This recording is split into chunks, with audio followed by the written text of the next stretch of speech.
네, 지난달에 이사야 17장 6절을 말씀드렸고, 오늘은 쭉 18장에도 큰 진리가 없어서 19장으로 넘어가 보겠습니다. 19장 1절부터 4절까지 한번 읽어요. 이사야 19장 1절부터 4절까지 읽어주세요.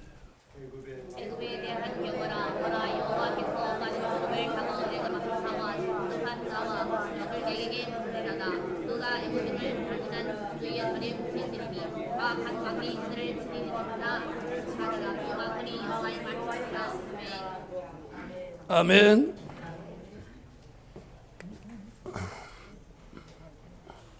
자, 이사야 19장 1절로 4절은 특별히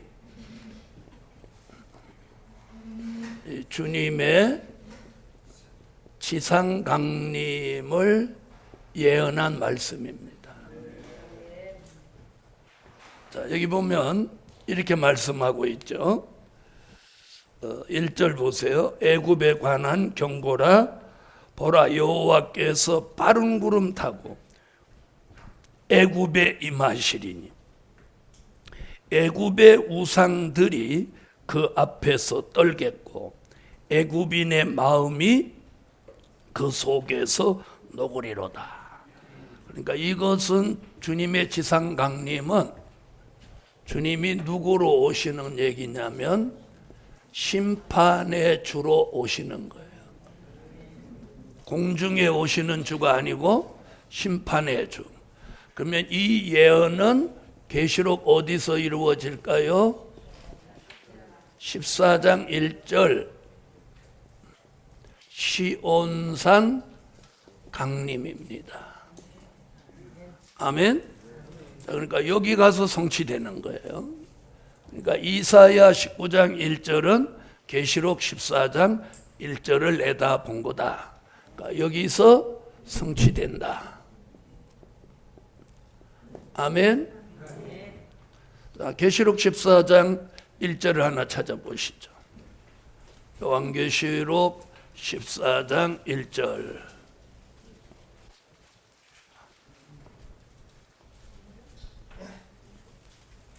자, 읽어주세요.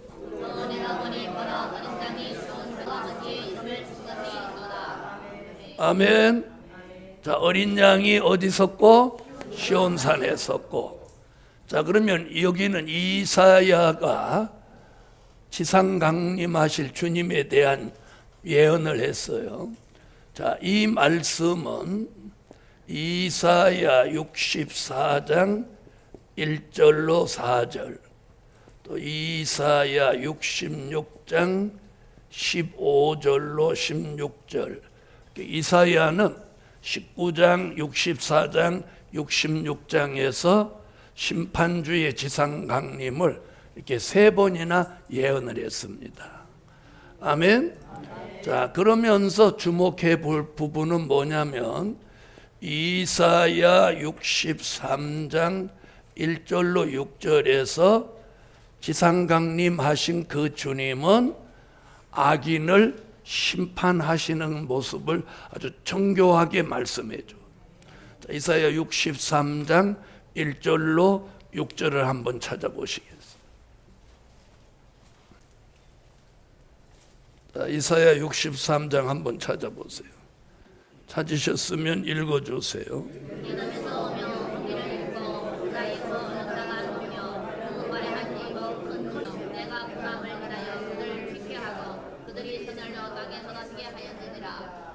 자, 악인들을 짓밟아서 선열이 옷에 튈 정도로 이렇게 표현을 했습니다. 아주 무섭게 표현했죠.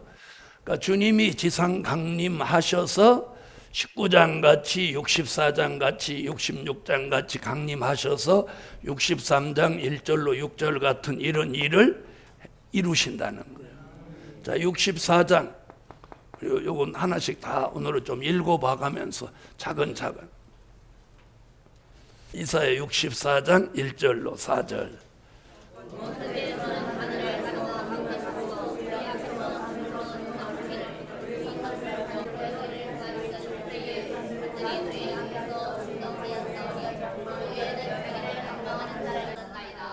아멘. 자, 뭐라고 그러세요? 아니, 읽어놓고 뭐라고 하세요? 그러니까 지금 뭐라고 예언했어요? 어? 자, 뭐라고 그랬냐고요? 자, 주께서 하늘을 가르고 강림하셔서 인간의 생각 밖에 두려운 일을 행하신다. 그러니까 인간이 생각하는 것보다도 훨씬 두려운 일을 행한다. 심판주가 강림하는 거예요. 그 다음 66장 15절로 16절. 자, 읽어주세요. 보라 여호와께서 우리 주이되어 여호와께 살려당할 자가 많으리니. 아멘. 저 뭐라고 그랬어요? 여호와께 살육당할 자가 많다. 이 무시무시한 얘기죠. 자, 그럼 이런 이사야는 예수님의 지상 강림, 심판주로 강림하는 걸 이렇게 세 가지로 예언했고, 그 예언이 성취되는 날 주님은 악인을 짓밟아서 전부 이 악한 것들을 다 전멸시킨다. 자, 이렇게 예언을 했어요. 자, 그러면 이들만 예언했냐? 다니엘서 2장 34절로 35절, 45절, 다니엘은 똑같은 예언을. 그래서 다니엘은 심판주를 어떻게 보았느냐 하면 뜨인 돌로 보았어요. 큰 돌이 이렇게 뜨여 있다가 금신상을 쳐서 금신상을 가루로 만들었다. 아멘. 그러니까 다니엘은 심판주 예수를 무슨 돌로? 뜨인 돌로 보았던 거예요. 다니엘서 2장 34절로 35절. 자, 찾으셨으면 읽어주세요. 또 왕이 거신즉 사람이 손으로 하지 아니하고 그의 돌이 주에 가득하였나이다. 자, 45절. 왕이 사람이 손으로 아니하고 산에서 쓰인 이 금이 천지고 이 신성이 확실하나이다. 아멘. 자, 다니엘은 뭐래? 뜨인 돌이 금신상에 발을 치니까 금신상은 부서져서 간 곳이었고, 금신상은 이 세상을 말한 거예요.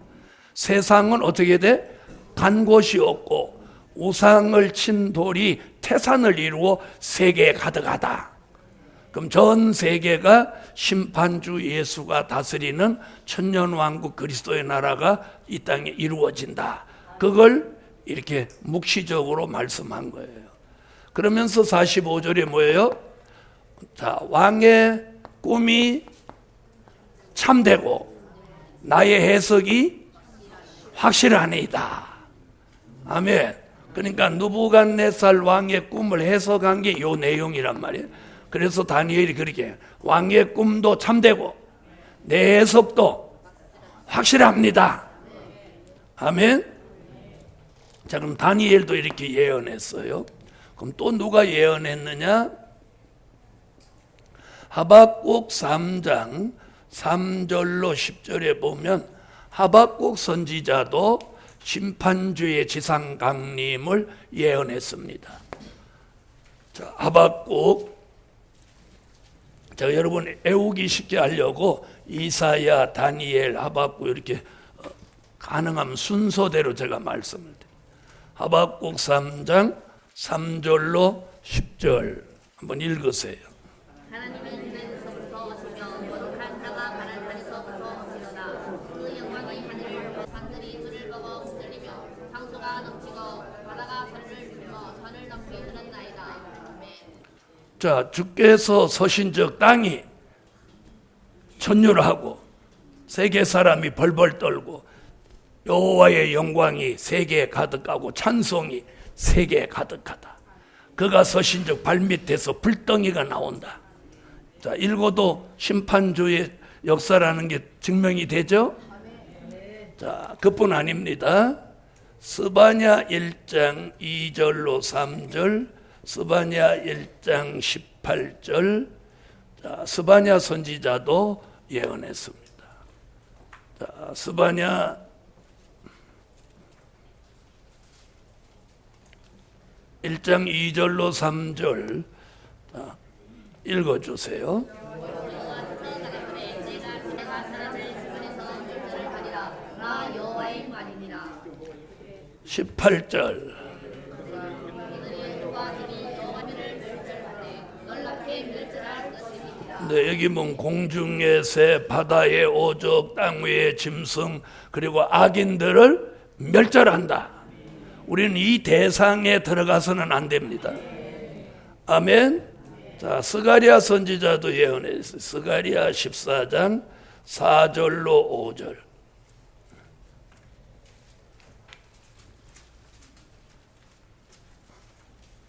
자, 스가랴 14장 4절로 5절 읽으세요. 그날에 그 말이 훌륭한 것 단판이 있을 것이요 강단산에 다시 가리라. 나의 하나님 여호와께서 임하실 것이요 모든 거룩한 자가 그와 함께 하리라. 아멘. 자, 주님이 지상 강림하시는 날 스바냐 선지자는 모든 거룩한 자들이 주와 함께 한다. 그러니까 주님 오실 때 그냥 주님 혼자 오시는 게 아닌가, 누군가는 데리고 온다. 좀 그런 예시를 하고 있어요. 아멘. 자, 그럼 보세요. 이사야가 예언을 했고, 다니엘이 예언하고, 하박국이 예언하고, 스바냐가 예언하고, 스가랴가 예언. 이 예언이 어디 와서? 계시록 14장 1절에 와서 성취되는 거예요. 그것을 요한계시록 1장 7절에 심판주의 지상 강림을 서론적으로 보여주신 계시가 있어요. 계시록 1장 7절. 다시 말하면 선지자들이 예수님이 지상에 강림하신다는 예언이 여기서 이루어지는 게 아니라 요건 무슨 계시? 서론적인 계시. 심판주의 지상 강림에 대한 서론적인 계시다. 자, 계시록 1장 7절 찾으세요. 자, 찾으셨으면 읽어주세요. 얼지어다 구름을 타고 오시리라. 자기네 눈이 그를 보고 그를 지는 자들도 말거이요 땅에 있는 모든 족속이 그를 인하여 애곡하리니 그러하리라. 아멘. 아멘. 자, 그러니까 주님이 지상 강림하시는 것을 사람들이 눈으로 본대요, 안 본대요? 눈으로 본다는 거예요. 그러니까 영으로 오신다 그렇게 하면 안 되는 거예요.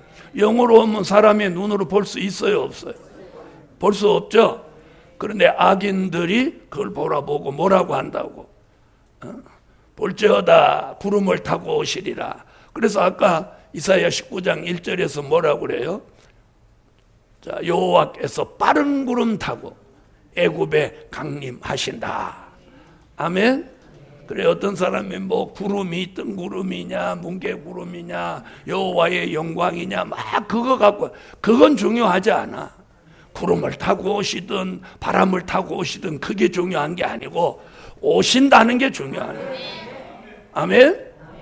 그리고 어떤 분은 쓸데없이 그 구름 갖고 막 얘기를 하는 거예요. 그렇잖아요. 구름을 타고 오시든 안개를 타고 오시든 뭔 상관이야. 그게 뭐 진짜 구름이든 하나님의 영광이든 그건 중요하지 않다. 그분이 오신다는 사실. 아멘. 그래서 지상 강림하실 때는 우리는 앞으로 어떻게 될 거냐 그 얘기는 조금 이따 하고, 이때 그 주님을 바라보는 사람들은 뭐라 했어요? 자, 볼지어다 구름을 타고 오시리라. 각인의 눈이 그를 보겠고 그를 찌른 자들도 볼 터이요 땅에 있는 모든 족속이 그를 인하여 애곡하리니 그러하리라. 아멘. 그러니까 지상에 오시는 주님을 영접하는 사람은 이 영접이 아니라 그날이 초상날이라는 거예요. 그렇죠? 그래서 애곡한다는 거예요. 자, 그뿐이 아닙니다.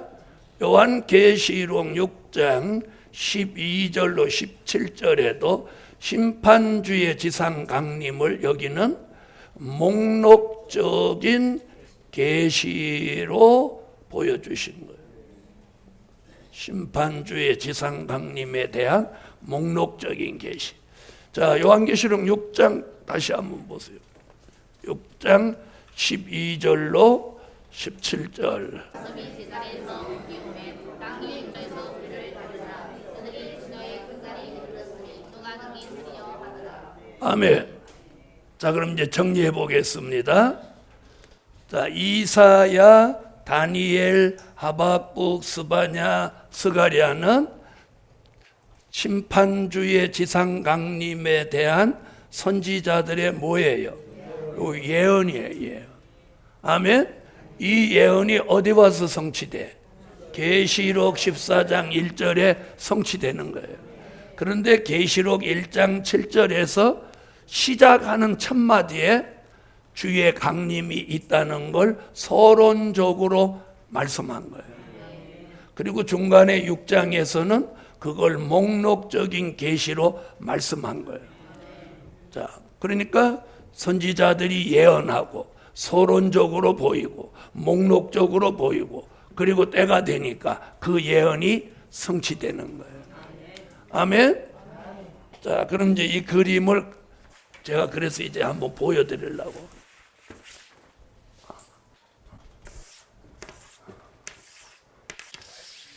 자, 보세요. 자, 예수님이 어저께 여기에 오신다고 그랬죠? 다섯째 나팔 끝나고 공중에 오시는 거예요. 자, 어떤 사람은 이중재림론이라는 논리를 펴는데 이중재림 아니에요. 자, 보좌에 계신 주님이 공중을 경유해서 지상에 오시는 거예요.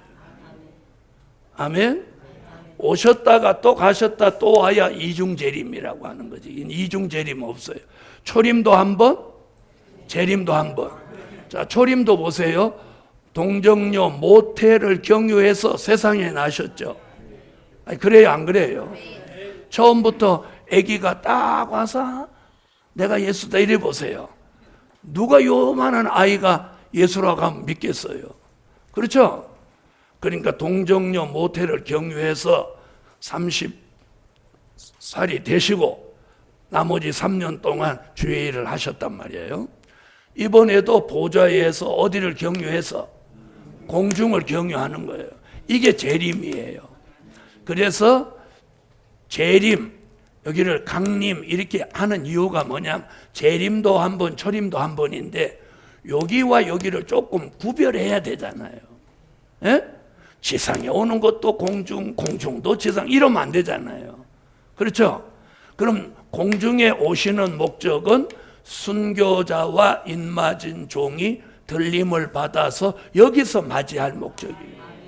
잘 들어보세요. 만약에 공중 재림이 아니고 주님이 바로 지상에 오신다 이러면 저와 여러분은 주님 곁에도 못 가요. 이번에도 지상에 와보세요. 난리 나지. 그러니까 공중에 딱 오시는 거예요. 그러니까 부활체, 순교자는 부활체, 인맞은 종은 변화체. 체질이 바꾸어지지 않은 사람은 올라와? 못 올라오는 거야. 그래서 데살로니가전서 4장 17절 공중으로 끌어올려 공중에서 주를 영접하게 하시리니 아멘 한 사람만 그날 올라가. 이게 내가 막 올라가는 게 아니에요. 공중에서 끌어올린다고 했죠. 그랬어요? 안 그랬어요? 어디서? 금방 말해줬는데 또 그게 안 생각나가고. 데살로니가전서 4장 17절 공중으로 끌어올린다는 거예요. 자, 그래서 올라가는 사람은 누구? 순교자와 인맞은 종. 이 두 부류만 올라가는 거예요. 그 다음에 물과 성령으로 거듭난 사람은 어디로 가고? 예비처로 가는 거예요. 이게 구원의 끝이에요. 그리고 유프라데 전쟁으로 사람 3분의 1이 죽고 3분의 2가 살아서 수정통치 시대를 살다가 3년 반, 후 3년 반이 끝나니까 주님이 지상에 오시는 거예요. 잘 들어보세요. 저는 7번째 나팔 불 때 주님은 지상에 계시록 14장 1절 같이 지상에 강림하신다고 제가 이렇게 그림을 그리고 그렇게 지금 강의하고 있어요. 그런데 미국 서적을 배운 목사님들은 여기서 주님 오신다고 들림 받는다는 거예요. 그래서 제가 이렇게 주장하는 사람하고 9시간 변론을 했어요. 9시간. 9시간. 자, 변론을 하면서 제가 그랬어요. 좋다. 그럼 내가 인정할게. 여기서 올라가라. 그럼 올라갔다. 그럼 언제 내려오냐? 내려오는 거 언제 내려오냐? 이 설명을 못 하는 거야. 내려오는 걸 설명 못 하는 거야. 보세요. 7번째 나팔 불고 재앙 내리고 천년왕국 이루어지는데 그때 올라갔어. 그럼 언제 내려오냐? 이 다음에 모르는 거야. 그래서 환란 후 휴거설을 주장하는 이 어른들은 그 다음 얘기가 없는 거야. 그래갖고 올라가서 천국으로 가는 거 아니에요? 이런다. 그래서 내가 그럼 천국으로 가세요. 그러면서 제가 이 도표를 딱 그려놓고 내가 설명을 했어. 주님이 공중에 오셨다가 그냥 또 다시 종들 데리고 가는 게 아니라 주님이 다시 오시는 목적은 이걸 이루러 오는 거다. 이 지구 땅에 1000년 동안 그리스도의 왕국을 이루러 오는 거다. 그러니까 이게 여기서 올라가야 여기서 내려오고 심판하고 1000년 왕국을 이루고 이게 딱 그림이 맞는 거예요. 여러분도 한번 가정해 보세요. 여기서 올라간다. 그러면 언제 내려올 거냐는 거예요. 그러니까 내려오기는 뭘 내려와? 천국으로 가지 이러는 거예요. 그러니까 뭐가 없는 거야? 심판도 없고 1000년 왕국도 없는 거예요. 1000년 왕국에 대해서 희박하다. 그러니까 1000년 왕국을 뭐라고 주장하는 거예요? 무천년설, 1000년 왕국 없다. 이렇게 주장하는 거예요. 그러면 이제 또 1000년 왕국 빼야지. 그러니까 여기서 바로 간다는 거예요. 근데 계시록 20장은 1000년 동안 1000년이 참에 1000년이 차기까지 몇 번이나 나와? 무려 1000년이라는 단어가 6번이나 나온단 말이에요. 그러면 1000년 왕국 없다고 하면 그 성경 계시록 20장을 떼어내버려야 되는데 말 돼요? 안 돼요? 아니 돼요? 안 돼요? 안 되죠? 안 된단 말이에요.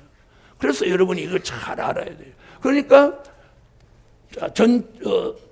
환란 전 휴거, 환란 후 휴거, 환란 중 휴거, 이건 그렇게 주장은 할 수 있지만, 주장은 할 수 있어. 자기 견해니까.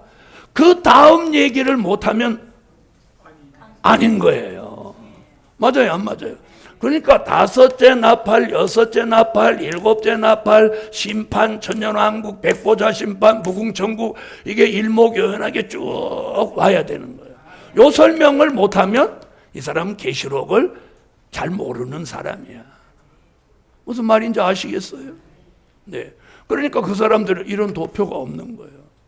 도표가 있어도 뭐가 뭔지 하나도 모르겠으면 너무 복잡해. 우리가 예수 믿는 게 그렇게 복잡해요? 자, 그래서 지금 오늘 빠른 구름 타고 애굽에 강림하신다는 얘기는 어디? 지상에 강림하시는 거예요. 지상에 강림하시자 뭘 해? 산자의 심판. 예수님이 지상에 오니까 우리가 살고 있는 이 지상은 뭐가 돼 있어? 수정통치 시대가 돼 있는 거예요. 수정통치. 그러니까 불갑을 심판해야 돼요? 안 해야 돼요?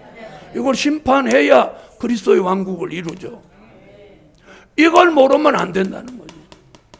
천년왕국 그리스도의 나라. 아멘? 자, 보세요. 이걸 이루시기 위해서 예수님이 오늘 여기 오시는 거, 이걸 지금 공부하고 있는 거예요. 자, 그러니까 그렇게 공부하면서 이 그림 설명하면 더 실감이 나죠? 아니, 나요, 안 나요? 자, 그 다음에 이제 또 설명 들어가. 자, 이렇게 지금 시온산에 강림하는 거예요. 자, 주님이 강림하시니까 지금 뭐라고 그랬어요? 19장의 1절, 2절에서. 아니, 아까 읽어놓고도, 자, 여호와께서 빠른 구름 타고 애굽에 강림하시리니, 거기에 뭐라고 그랬어요? 자, 거기 나오잖아요. 자, 주님이 지상에 강림하니까 애굽의 우상들이 떨겠고, 우상 얘기가 나오는 거예요. 우상 얘기. 아멘? 자, 한번 보세요. 참 그 얘기하고 이 말씀하고 맞나 안 맞나 한번 보세요. 자, 보세요. 자, 예수님이 지상에 강림하셨어요. 자, 수정통치 시대에서 우상을 만들었죠. 그죠? 금, 은, 동, 목석의 우상을 만들고 거기다 생기를 넣어서 말하게 하고, 수정통치 시대에 살던 사람이 우상에게 전부 절을 합니다. 그러니까 이때가 우상이 판을 치는 시대야. 우상이 막 말을 하니까. 그런데 주님이 지상에 강림하니까 지금 이 애굽의 우상이, 요 애굽은 옛날 애굽을 말한 게 아니라 애굽 같은 세상이에요. 그러니까 우상들이 그 앞에서 떨겠고 돌돌돌돌돌 떠는 거예요 이제. 에? 왜? 심판주가 오셨으니까 이 우상이 떨겠고 하는 이 우상이란 말이에요. 아멘. 자, 우상이 떤단 말이에요. 왜 떨어? 심판주가 오셨으니 애굽의 우상들이 떨겠고. 자, 그럼 보세요. 자, 이제 우상 얘기. 자, 이사야 44장 9절로 14절에 보면, 자, 우상 얘기가 여기 많이 나오는, 읽으면 이제 시간이 많이 가니까, 여기는 나무와 철로 만든 우상 얘기를 하고, 마지막에는 요 13절부터 보면, 자, 44장 한번 찾아봐요. 다른 건 두고 13절을 찾아보세요. 인형이 우상이 된다는 말이 여기 나오는 거예요. 자, 이사야 44장 13절 읽으세요.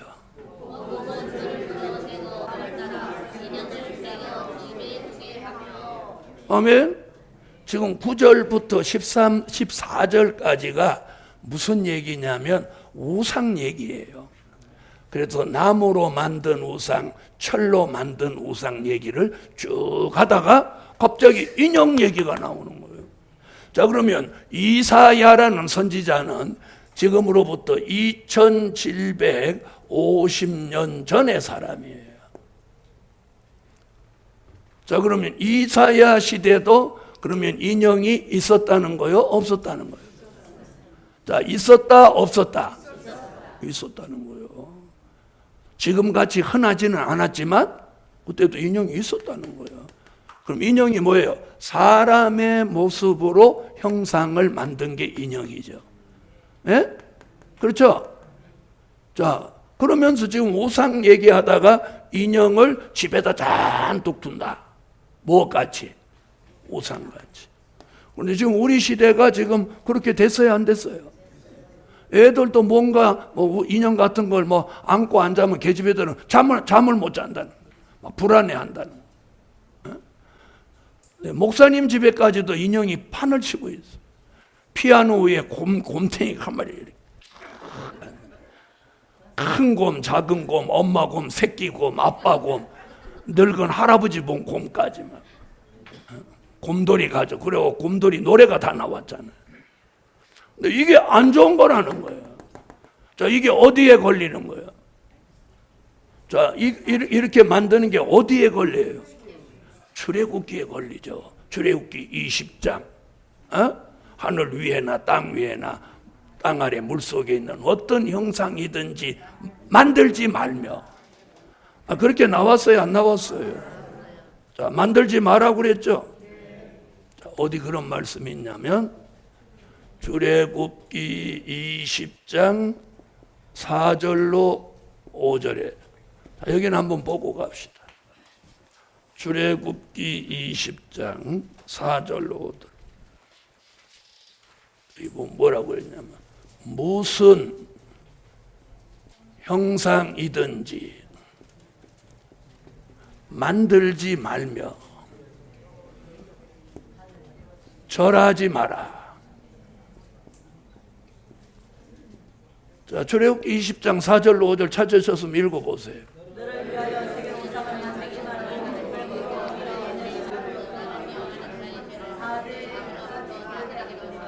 자, 그러면 무슨 형상이든지 만들면 안 되죠. 절하도 안 되고. 그럼 우리 시대에 인형뿐 아니고 뭐 또 요즘 뭐 로봇도 안 되는 거예요. 성경대로 하면 이거 안 되는 거예요. 만들면 안 되는 거예요. 자, 그런 걸 집에다가 두어서 우상이 돼서는 안 된다는 거죠. 자, 그럼 이사야가 지금으로부터 2750년 전에 우리 시대를 내다보고 예언을 한 거예요. 자, 그러니까 집집마다 막 인형이, 못난 인형부터, 코딱지만한 인형부터 이따맣게 큰 인형까지 뭐 집에 얼마나 많은지 몰라요. 저는 우리 교회 성도들은 절대 그런 거 못하도록 제가 금지하고요. 그러니까 우리가 성경대로 하면 별나다 소리를 들을 수밖에 없어. 별나다 소리. 자, 그렇게 하면 교인들이, 그런 거 좋아하는 교인들이 교회 오겠어요, 안 오겠어요? 그런 말 안 하는 교회로 가죠. 여러분, 이런 것들이 구원과 관련돼 있다, 없다? 있어요. 무슨 형상이든지 만들지 말며 절하지 마라. 인형도 만들면 안 되는 거죠. 나무로 만들어도 안 돼. 철로 만들어도 안 돼. 모든 것 안 되는 거예요. 아니, 흙으로 만들어도 안 되는 거예요. 뭐 만들면 안 되는 거예요, 모양. 그래서 우리가 교회 안에서도 어떤 교회에 이렇게 가보면 그게 뭐예요? 조화로 교회를 장식해 놓은 집, 조화. 그거 만들면 안 되는 거죠, 조화. 꽃을 모양 내서 조화하면 안 되는 거예요. 생화를 꼽는 건 돼도 인간이 그 꽃 모양을 만들어서 장식하면 안 되는 거예요. 이 말씀을 제대로 읽었다면 조화를 꼽으면 돼요, 안 돼요? 조화는 주로 어디서 많이 꼽아요?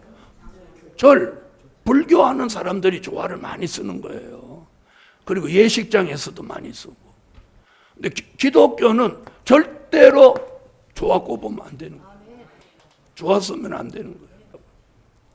자, 그래서 무슨 형상이든지 만들지 마라. 아멘? 집에 둬도 된다, 안 된다? 인형을 집에 둬도 안 됩니다. 여러분 오늘 집에 가셔서 인형 있으면 싹 정리하세요. 그랬더니 뭐 애들이 울고 난리친대. 그래서 제가 이런 얘기를 했어요. 여기를, 이 성경을 읽어주라고. 안 된다고만 애한테 얘기하지 말고 왜 안 되는지 성경을 읽어주라는 거예요. 그럼 우상 얘기 쭉 나오고 인형 얘기 나오잖아요. 애들도요, 말씀을 쫙 읽어주면 그 말씀이 하나님이기 때문에 역사를 하는 거예요. 그래서 그 아이의 영을 깨우치는 거예요. 그럼 아이들이, 아, 그렇구나. 그 다음부터는 남의 집에 가면 막 이르는 거예요. 그 집에 막 저 인형 좀 빨리 치워주세요. 막 이러는 거예요. 애들이 사상이 더 좋아지는 거예요. 예? 그런데 무조건 강제로 뺏어서 안 된다고 하니까 아이가 승복을 안 하는 거예요. 읽어주라는 거예요. 자, 오늘 읽으니까 어때요? 안 읽는 거하고 말씀 듣는 거하고 본인이 딱 읽으니까, 자, 이사야가 이런 예언을 2750년 전에 했다니. 자, 그럼 이런 말씀이 신약전서에 있나요, 없나요? 없다는 거야. 그래서 이 공부를 해야 된다는 거야. 자, 13절 다시 한번 읽어봐요. 우리 시대 사람들이 인형을 집에다가 얼마나 많이 둘 것을 이사야가 예언했냐는 거지. 이건 꼭 한 번 더 볼 필요가 있고, 이건 집안에서 꼭 정리할 필요가 있어요. 아마 여기 오신 분들, 손자, 손녀 있는 집들은 보면, 막 인형 막 이런 큰 괴짝으로 하나씩 될 거예요. 읽어보세요.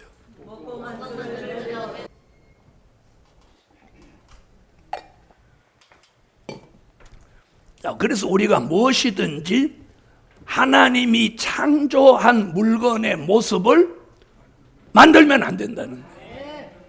무슨 말인지 아시죠?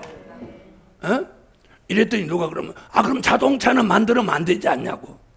그럼 하나님이 만드는 물건 중에 자동차가 있어, 없어? 있어, 없어?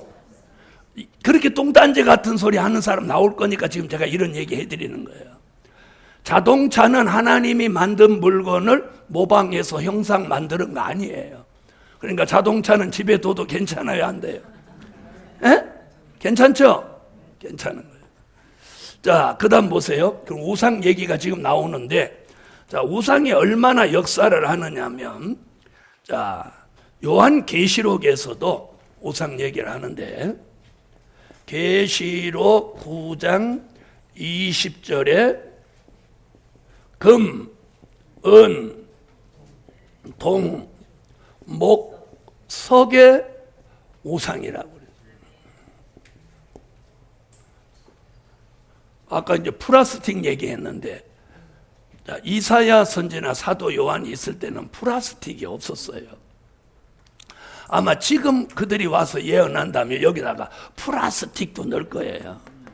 그러니까 자, 무엇으로 만들어도 우상을 만들면 안 되는 거예요. 자, 계시록 9장 20절 읽으세요.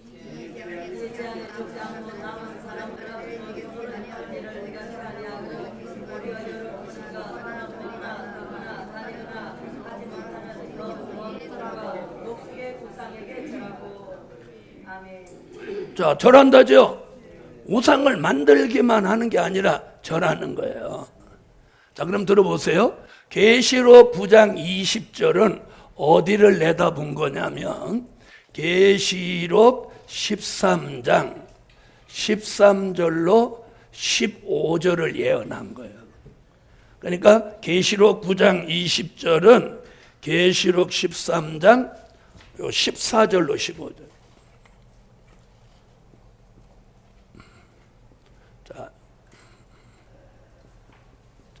우상에게다가 생기를 넣어 우상이 말하게 하는.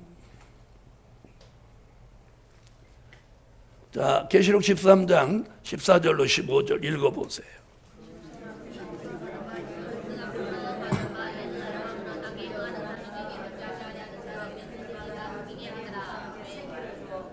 아멘. 자, 우상에게 생기를 줘 말하게 한다. 아멘. 자, 그럼 아까 계시록 9장 20절에서는 금, 은, 동, 목석으로 만든 우상은 뭐라고 했어요? 보거나 듣거나 다니거나 하지 못한다. 말하지 못한단 말이 없었죠? 그럼 요것서 말하는 거예요. 자, 그럼 이런 눈에 보이는 형상을 만드는 우상을 우리가 뭐라고 하냐면 이걸 유형적인 우상이라고 하는 거예요. 유형적인 우상. 자, 그러면 유형적인 우상에서 우리가 경계할 수 있는 건 다른 건 아니고, 자, 오늘 이 공부한 것 중에서 인형이 걸리죠. 그렇죠? 또 집안에 있는 로봇이 걸리죠. 요건 아이들한테 이 성경 구절을 읽게 해서 이해를 시켜야 돼요. 그리고 어디하고 같이? 자, 위에 것만 읽어주면 안 돼요. 출애굽기 20장하고 같이 이 두 구절을 읽어줘요. 그래서 인형도 로봇도 우상이 된다. 아멘? 이걸 이해를 시켜줘야 되는 거예요. 자, 그러면 유형적인 우상은, 자, 여기 오신 분들은 걸릴 게 아무것도 없어요. 무엇 빼놓고는? 인형과 로봇 빼놓고는 걸릴 게 없죠. 사실은 저와 여러분이 인형 갖고 놀 나이도 아니고 로봇 만들 나이도 아니잖아요. 그런데 문제는 내 집안에 이걸 잘 모셔두면 우상이 된다는 거예요. 자, 그 다음에 우리가 경계해야 할 우상이 하나 있어요. 이사야 26장 13절로 14절에 보면 여기 무슨 얘기가 나오냐면 다른 주라는 말이 나오는 거예요. 다른 주. 이건 무슨 말이냐면 무형적인 우상이에요. 형상은 없는데 있는 거예요. 그게 뭐냐? 내 마음 속에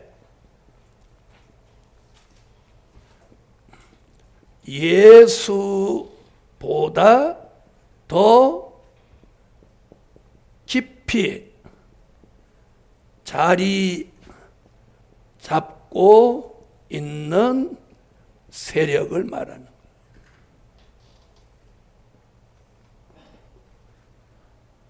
자, 마음 속에 다른 주가 자리 잡고 있는 걸 뭐라고 그래요? 다른 주, 무형적인 우상이죠. 유형적인 우상이 있으면 무형적인 우상도 있는 거죠. 자, 이사야 26장 13절로 14절. 자, 이런 말이 사복음서나 바울서신에서는 찾아볼 수가 없다는 거예요. 자, 사복음서나 바울서신에서 앞으로 우상이 말한다 이런 말 나온 데가 있어요? 없죠? 자, 있다면 이런 거 있어요. 데살로니가 후서 2장 9절로 12절에 거짓 기적이 있다 이런 얘기. 자, 우선 이사야 26장부터 찾아봐요. 이사야 26장 13절로 14절. 여호와 우리 하나님이시여 주의에서 그 모든 죄를 지으시리이다. 아멘. 사실은 이런 걸 주일학교부터 가르쳐야 되는 우상을 멀리하고 이러는 거. 자, 그럼 사람 마음 속에 다른 주가 있어요. 그게 무형적인 우상인데 그럼 그 다른 주는 뭐냐? 내 마음 속에 예수보다 더 깊이 자리 잡고 있는 세력. 이걸 한마디로 뭐라고 한다? 다른 주라고 한다. 그럼 우리가 다른 주 있을 수 있어요, 없어요? 에? 있을 수 있어요, 없어요? 없다? 자, 그럼 내가 물어볼게요. 자, 봐요. 주일날 헌금은 5,000원 하면서 손자는 오면 10만 원을 줘. 그럼 누가 손자가 예수보다 더 센 거죠? 아니, 센 거요, 안 센 거요? 이거 하나만 봐도. 자, 그리고 우리가 다른 주가 있는지 없는지 테스트 해보려면 간단해요. 내가 눈 딱 감았을 때 주님이 떠오르냐? 아니면 뭐 자동차가 떠오르냐? 집이 떠오르냐? 또 손자가 떠오르냐? 스마트폰만 딱 열어봐도 알아. 스마트폰 딱 열어서 딱 뜨는 거 보면 알아. 손자가 뜨면 그 손자가 우상이야. 스마트폰 열어보세요. 뭐가 떠요?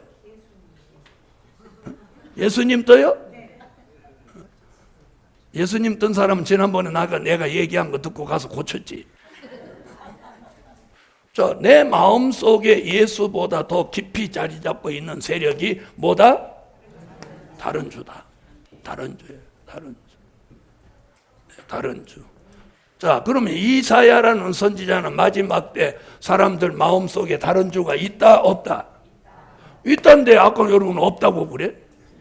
우리 다 있어요. 있어요. 정도 차이지. 정도 차이지. 있다는 거예요. 있다는 거예요. 그 참 희한하죠?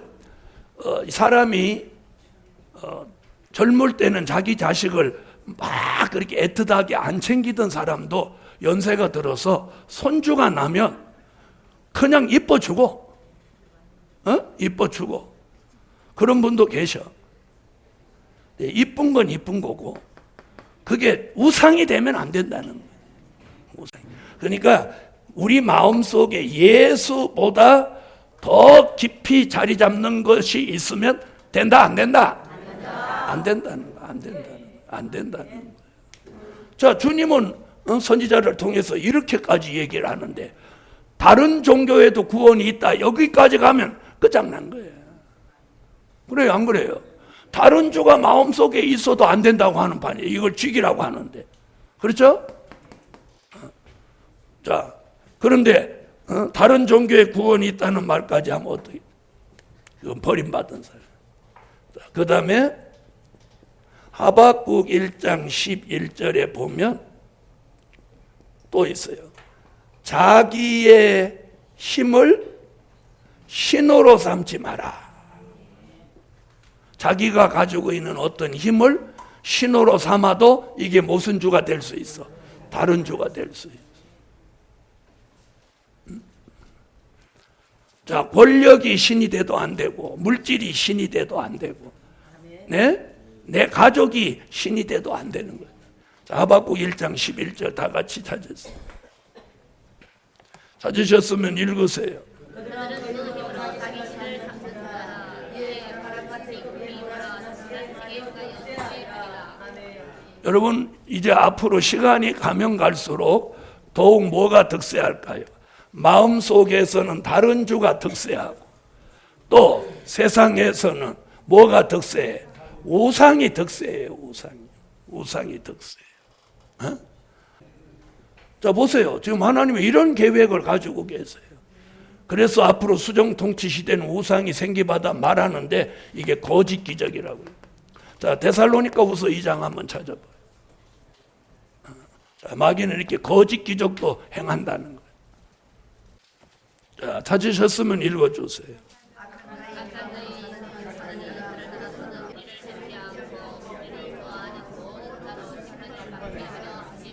자 보세요. 심판받을 사람은요 불의를 좋아하고 거짓 것이 믿어지고 진리가 안 믿어진다는 거예요.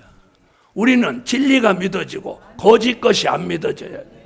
그래서 주의 재림이 가까운 이때에 주님이 오실 때는 이제 애굽인의 뭐가 벌벌 떨어? 우상이 벌벌 떠는 거예요. 그래서 앞으로 이 우상 이거 다 부서져 버리는 거예요. 싹 부서지는 거예요. 자, 그럼 예수님이 지상에 강림하면 우상만 벌벌 떠는 게 아니고 누구도 벌벌 떨어? 어?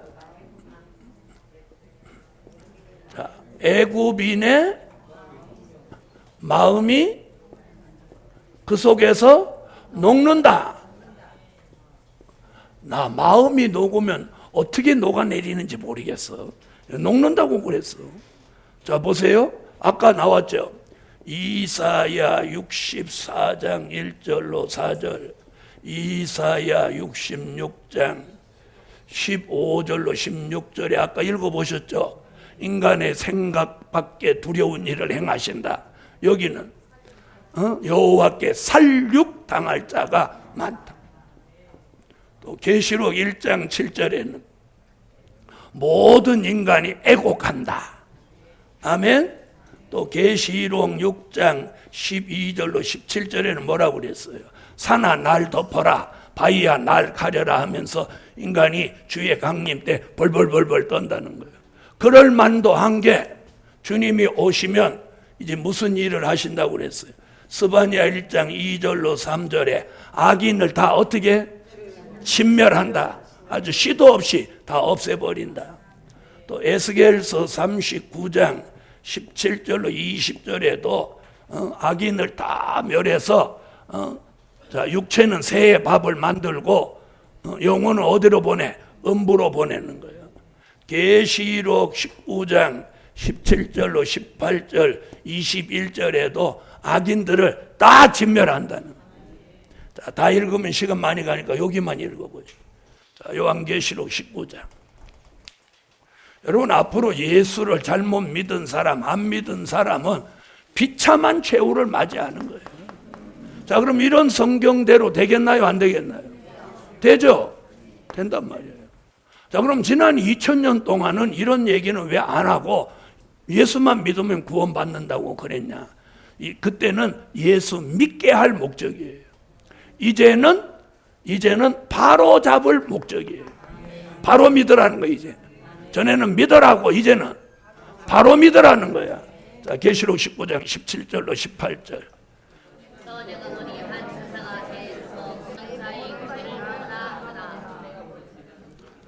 아멘. 자, 뭐라고 그래요? 다 죽여서 무슨 밥을 만들어? 자, 그러면 자, 이런 말씀이 선지서와 계시록밖에 없는 거야. 자, 그러니까 사람들이 지금 걸어다니는 사람이 예수 안 믿는 사람이나 잘못 믿는 사람은 지금 몸이 뭐요? 에? 그건 새 모이야, 목이 새 모이. 에? 자, 자신이 새 밥 될 거라고 생각하면 이게 얼마나 슬픈 일이에요. 자, 그래서 성경은 이렇게 말씀하고 있어요. 자, 그래서 애굽인의 마음이 어떻게 된다? 녹는다. 자, 다시 19장으로 가보세요.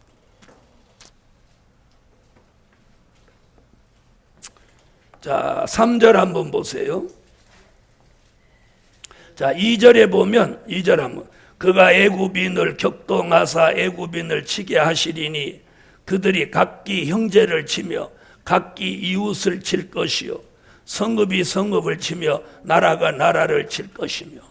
주의 재림이 임박하면 서로 친다. 이 말이 뭐예요? 자, 작게는 서로 물고 먹는다는 얘기죠. 작게 말하면. 그래서 예수님 뭐라 해요? 서로 물고 먹으면 피차에 망한다 그랬죠. 그 다음에 크게 말하면 전쟁 얘기죠. 크게 말하면 전쟁 얘기예요. 전쟁이 일어나는 거예요. 그럼 무슨 전쟁? 작게는 민족 전쟁입니다. 민족 전쟁. 자, 이건 전쟁을 예언한 거예요. 마태복음 24장 6절로 8절. 자, 더 크게는 세계 전쟁입니다.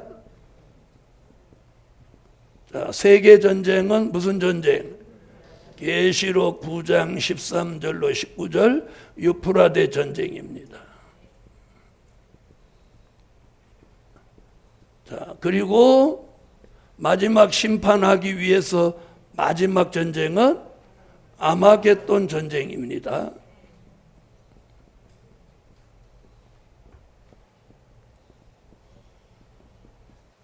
자, 그래서 서로 치고 서로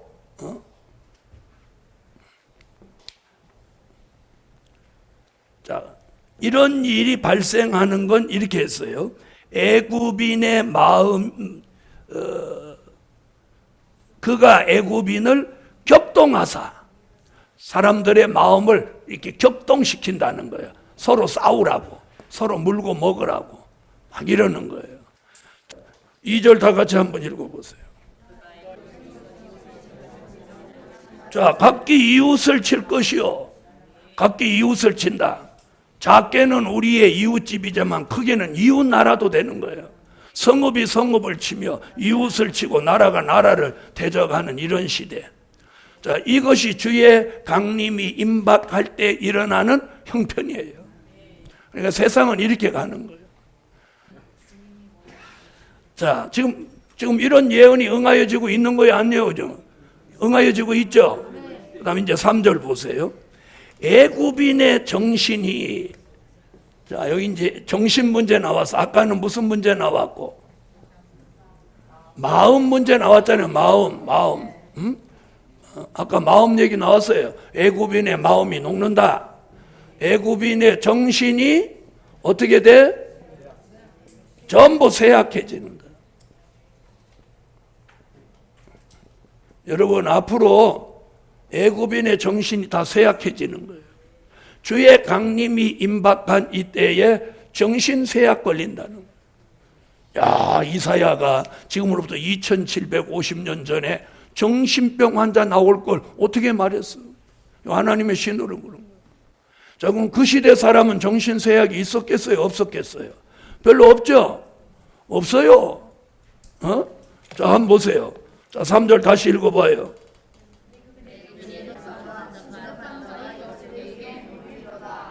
자, 정신이 쇠약해진 사람이 어떻게 한대요? 자, 우상과, 자, 마술사와 신접한 자와 또 요술객에게 물으리로다 이랬어요. 자, 한번 보세요. 자, 그러니까 정신이 쇠약해지니까 우상에게 물어보죠. 그럼 우상에게 물어보는 게 뭐예요? 부처한테 간다는 얘기잖아요. 그렇죠? 그 다음에 마술사한테 물어봐요. 자, 마술이 뭔지 아시죠? 눈속이 많은 게 마술이잖아요. 신접한 자가 누구예요? 점치는 여자, 점치는 자가 신접한 자죠. 요술객, 사람을 요상한 거로 술객으로 홀리는 거예요. 자, 이렇게 말하고 있어요.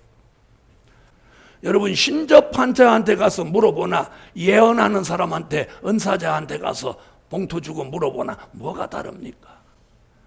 이런 걸 남한테 물어보는 사람은 정신이 쇠약해진 사람이에요. 그러니까 이거 정신 쇠약, 이 정신병이 걸렸다는 거예요. 그럼 주의 강림이 가까울 때는 정신병이 많아진다? 많아진다. 그래서 잘 들어보세요. 마음이 온전치 못해서 예수 믿고 믿음 가지라는 거야. 아멘. 정신이 온전치 못해서 계시록 6장 2절 백마의 사상을 가지라는 거예요. 무슨 말인지 아시겠어요? 그래서 이 마지막에 마음과 정신이 가장 중요한 거예요. 마음에서는 다른 주를 몰아내야 되고, 정신은 정신세약을 치료받아서 백마의 사상, 기독교 복음주의의 절대성이 머릿속에 있어야 되는 거예요. 아멘. 예수 절대성. 그런데 정신세약이 걸렸으니까 다른 종교에도 구원이 있다고 다원주의로 가는 거죠. 이거 전부 정신병 들은 거예요. 자, 보세요. 그럼 오늘 이 공부하면서 주의 재림이, 주의 강림이 가까울 때 마음 추스려서 이 속에서 다른 점 몰아내고 오직 예수만 여기 계시게, 그리고 정신에서 쇠약한 것 치료받아서 우상이나 마술사나 신접한자나 요술객이나 또 하나 물어 은사자를 찾아가지 말고, 아멘. 자, 정신이 쇠약하면 우상을 찾는다, 마술사 찾는다, 신접한자 찾는다, 요술객 찾는다, 은사자 찾는다. 이 정신 쇠약이에요. 여러분, 우리 답이 어디다 있어? 말씀에 답이 다 있는 거예요. 말씀에 답이. 여러분, 뭐 안 됩니까? 그냥 말씀대로 살고 가세요. 때가 되면 다 돼요. 무슨 말인지 아세요? 뭘 잘해보려고 하다 일내는 거예요. 그냥 말씀대로 그냥 쭉 살고 가. 그러면 시간이 가면 나팔 끝까지 벌어져. 그냥 가면 주님 오셔. 그리고 막 정도로 가면 하나님의 입맞은 정 나와. 그리고 때가 되면 다시 예언하라고 하면 예언하고, 입 맞으라면 입 맞고, 올라오라면 올라오고, 쓰러지라면 쓰러지고. 말씀대로 마음은 되지 뭐가 걱정이야. 자, 걱정 있는 분 손 한번 들어봐요. 당장 해결해 줄 테. 제가 될 일의 말씀을 쫙 읽어보니까 답이 다 있어. 피곤하다 그랬더니 새 힘 준다. 피곤하다 그러니까 새 힘 준대. 돈 없다 그러니까 물질 준다. 머리 나쁘다 그러니까 지혜, 총명, 명철, 영감 준다. 또 얘기해봐. 그럼 병들었다 그러니까 심판하는 영과 소멸하는 영을 내리고 치료해 준다. 또 뭐 있어요? 그냥 답이 말씀에 다 있어. 자, 그래서 오늘 자, 예수님은 빨리 오신다 지금 이렇게 말하고 있어요.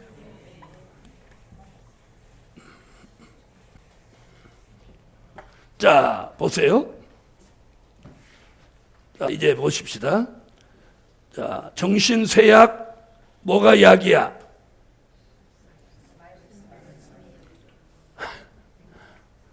정신쇠약 뭐가 약이라고 했어요? 백마의 사상. 백마의 사상. 백마의 사상. 절대성. 정신이 강해지는 거예요. 그래서 그런 사람은 이마에 뭘 쳐줘? 하나님의 인을 쳐주는 거예요. 그래서 하나님의 인을 맞으면 정신쇠약 안 걸리는 거예요. 절대적인 복음주의 사상으로 완벽하게 무장되는 거예요. 자, 그럼 이제 4절 한번 봅시다. 그가 애굽인을 잔인한 군주의 손에 붙이시리니 포악한 왕이 그들을 치리하리라. 주 만군의 여호와의 말씀이니라. 여기 보면 이렇게 말하고 있어요. 잔인한 군주, 또 포악한 왕, 이렇게 말하고 있어요. 자, 그럼 포악한 왕, 잔인한 군주, 이게 뭐냐? 요한계시록 17장 9절로 11절에 이게 8째 왕이에요. 8째 왕이 무슨 왕이다? 이사야가 지금 무슨 왕이라고 그랬어요? 포악한 왕이다. 포악한 왕이 8째 왕이에요. 그 다음에 잔인한 군주가 누구냐? 수정통치 지배자예요.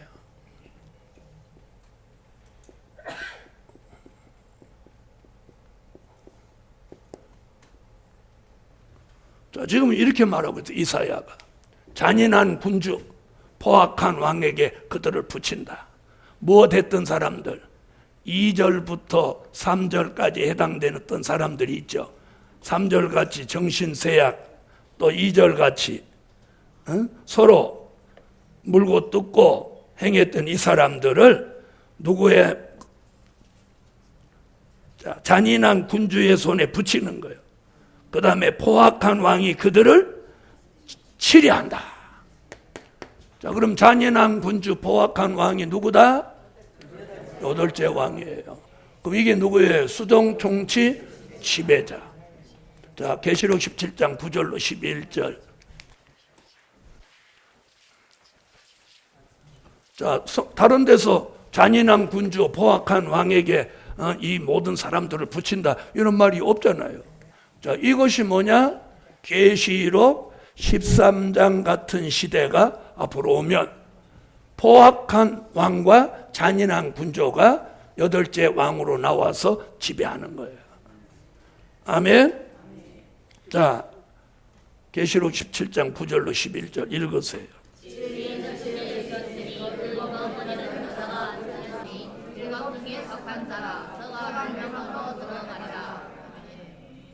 아멘. 자, 이것이 뭐예요? 수정통치 시대를 지배하는 거예요. 자, 그래서 다니엘서 7장 25절, 다니엘서 9장 27절, 자, 다 같이 한번 보세요. 다니엘이 이 수정통치 시대를 예언했어요. 자, 다니엘서 7장 25절. 자, 읽으세요.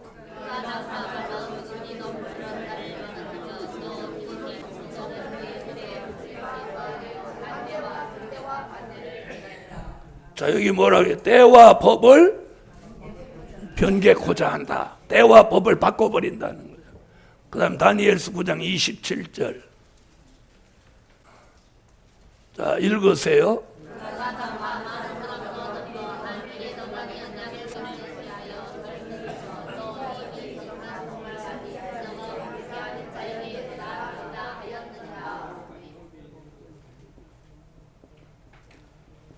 자, 미운 물건이 거룩한 곳에 서고, 또 뭐라고 그랬어요?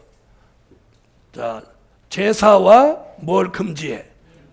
예물, 매일 드리는 제사와 예물을 금지한다. 이게 지금 어디를 예언한 거야? 계시록 13장 수정통치 시대. 자, 이것을 이사야는 잔인한 군주다, 포악한 왕이다. 이걸 사도 요한은 몇 번째 왕? 8번째 왕이다. 그리고 요한계시록 11장 2절도, 요한계시록 13장 7절에서도, 자, 요한계시록 11장 2절, 자, 읽어보세요. 자, 42달 동안 집 밟는다. 또 13장 7절.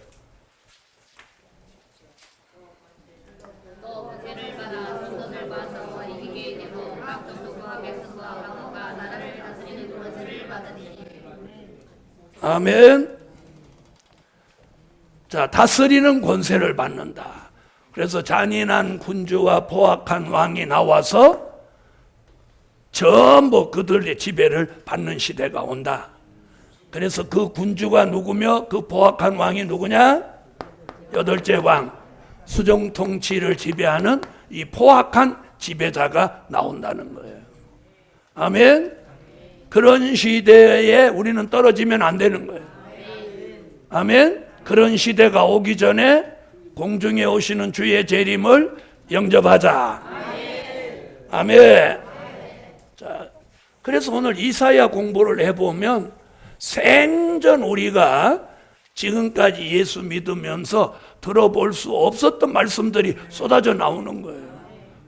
나와요, 안 나와요? 나오죠? 자, 오늘 비와도 잘 오셨죠? 자, 오늘 잔인한 군주, 포악한 왕이 누군지 정확하게 아셨죠? 자, 그 다음 보세요. 자, 이사야 19장 5절부터 보십시다. 이제 5절부터 주의 강림이 임박할 때 일어나는 일인데, 자, 10절까지 보세요. 자, 19장 조금 전에 4절까지 봤죠? 자, 이번에는 이제 5절부터 10절까지 보세요. 자, 읽어보세요.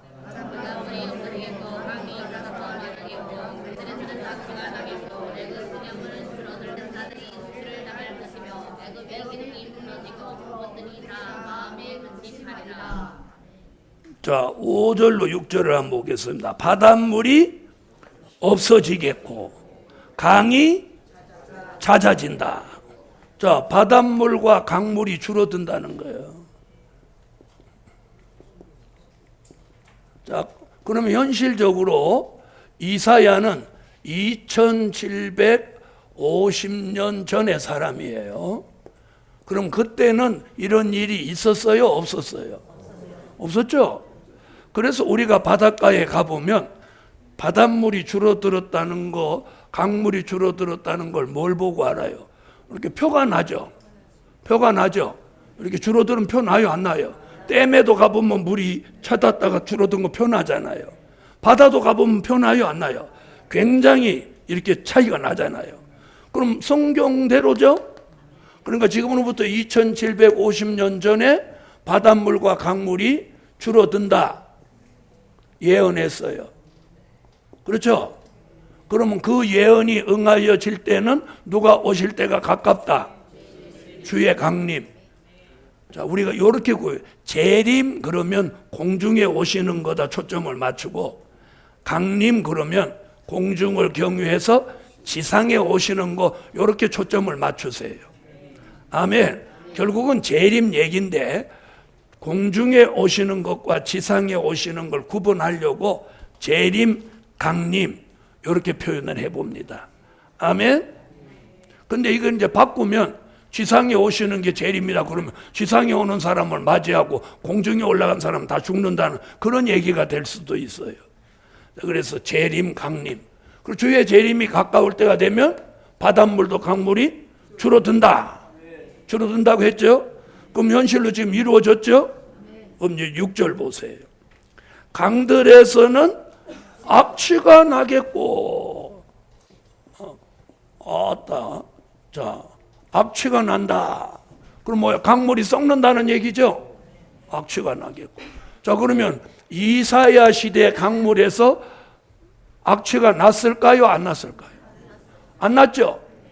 자, 우리나라 강도 지금부터 4, 50년 전만 해도 강에서 썩은 냄새 났어요? 안 났어요?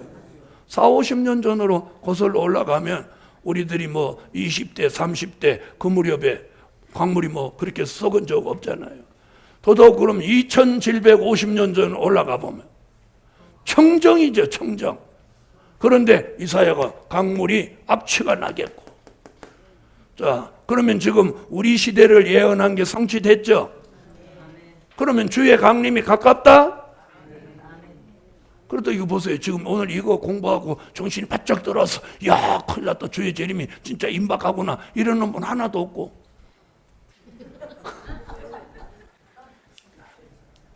네.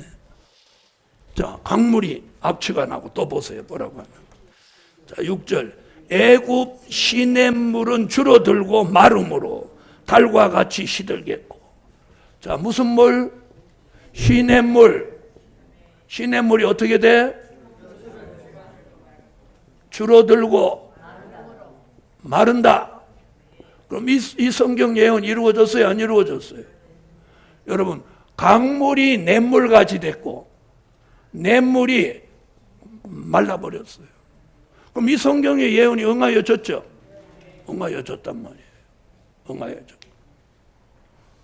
자, 응하여 줬어요. 자, 그 다음 보세요. 이제 또 무슨 얘기 나오나? 자, 7절. 나일 가까운 곳 나일 언덕의 초장과 나일 가까운 곡식밭이 다 말라서 나라 없어질 것이다.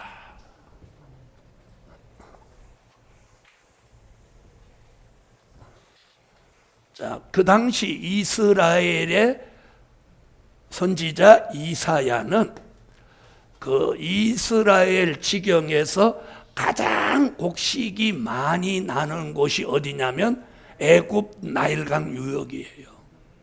무슨 말인지 아시겠죠? 그러니까 나일강으로 인해서 그 주변이 옥토인 거, 옥토. 그러니까 막 곡식이 막 거기서 나와가지고 이 유럽 일대, 이스라엘 일대, 중동 일대가 그 곡식을 다 먹고 살 때예요. 그래서 배들이 그런 걸 막 다 싣고 오던 때예요. 지금 그 얘기하는. 그런데 나일강이 언덕과 곡식밭이 다 어떻게? 다 말라버린다. 그럼 뭐가 온다는 거예요? 기근이 온다는 거죠. 기근. 자, 이사야 5장 10절에도 예언을 했고, 지금 이사야 19장 7절에도 예언합니다. 아멘. 요엘서 1장 10절로 12절에도 예언했고, 아모스 8장 4절로 6절에도 예언했고, 또 마태복음 24장 8절에도 예언했고. 자, 이게 전부 기근이 온다는 예언이에요. 계시록 6장 5절로 6절에도 예언했어요. 자, 그럼 이사야 5장 10절은 뭘 예언했느냐? 열흘가리 포도원에 포도주 겨우 한 바트 나온다. 열흘 가리면은 포도원이 10,000평 되는 데서 이렇게 한 통, 20kg짜리 한 통 나온다. 그러니까 포도 열린 거예요? 안 열린 거예요? 안 열렸죠. 자, 그럼 오늘 19장 7절에는 뭐라고 그랬어요? 애굽의 곡식밭이 다 마른다. 요엘 선지는 뭐라고 했냐면 과일 나무가 다 말라서 열매가 하나도 안 열린다. 그래서 또 과일을 좋아하는 인간의 희락이 말라버린다. 아모스 선지자는 뭐라고 그랬느냐면 곡식이 얼마나 안 되니까 대박을 조작하고 대를 속이고 또 저울을 속인다. 그리고 신 한 컬레 값을 가지고 사람을 사고 판다. 예수님도 예언했어요. 초초의 기근과 지진이 있으리니 이게 재난의 시작이다. 자, 요즘 들어서 지금 대한민국에 이번에 지금 이달 들어서 지진이 계속 일어나죠. 지금 지진이 계속 일어납니다. 계속 일어나. 자, 계시록 6장 5절에 사도 요한은 뭐라고 했어요? 한 데나리온에 밀 한 대. 한 데나리온은 하루 벌은 품값이에요. 한 데나리온에 밀 한 대. 한 데나리온에 보리석대 사는 이런 기근이 앞으로 온다. 아멘? 앞으로 기근이 온다. 바닷물과 강물이 준해든다. 시냇물이 줄어들고 마른다. 강물에서는 악취가 난다. 기근이 와서 하루 버는 거 가지고 밀 한 대, 보리석대밖에 못 산다. 근데 지금까지는 우리나라 양식이 풍족하고 수십 년 동안 우리나라는 흉년을 모르고 살아요. 그렇죠? 이게 뭐냐? 1200만 년 되는 기독교인이 하나님 앞에 구하라 주실 것이요. 구해서 얻어놓은 축복이란 말이에요. 그래서 오늘 여기 오신 여러분이 이 나라의 보배입니다. 할렐루야. 다 같이 받아합시다. 내가 이 나라의 보배다. 할렐루야.